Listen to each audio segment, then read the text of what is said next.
Two questions. Who would like to start? Felice, yes, please. Sara, what's your opinion regarding why neuroendocrine drugs have been developed in psychiatry and depression, like GABA antagonist, dopamine agonist, naloxone, all the many drugs which we have studied in reproduction have been used in psychiatry, but we never use in gynecology in terms of for recovering from these stress hypothalamic forms. What's the reason why they fail and we still use oral contraceptive, no, steroids, to give menstruation to those young girls? Because it's really something we try to develop, and in 30 years we never had a real good neuroendocrine drug.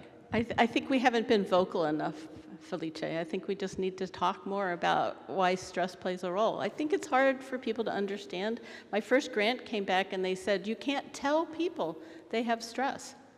They'll be mad. And I thought, you can't not tell them. They need to know.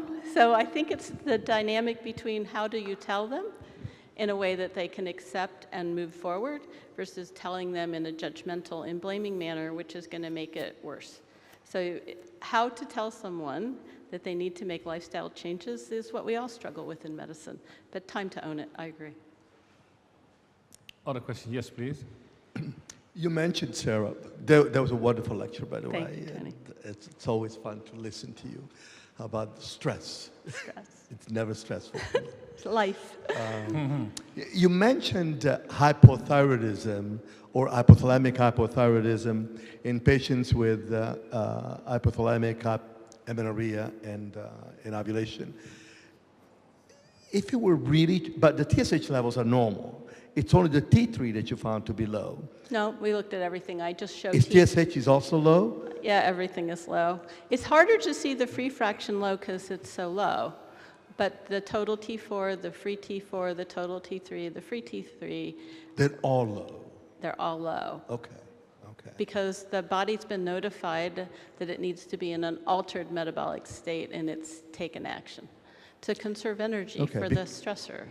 The classic teaching, at least in the textbooks regarding hypothalamic amenorrhea, is that you really, it's a diagnosis of exclusion. Correct. You really need to rule out all the other problems, including hyperprolactinemia, including hypothyroidism, but you find hypothyroidism as part of the syndrome. I find hypothalamic hypothyroidism, the TSH is normal, and that's what most people they only measure TSH, so they are falsely led to think they're euthyroidal, and they are not.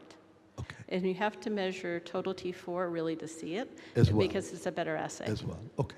Does that Thank you make for sense? clarifying that. That's good. Thank you. I appreciate everyone's attention. Okay, I think we got to stop here. Thank you very much, Sara.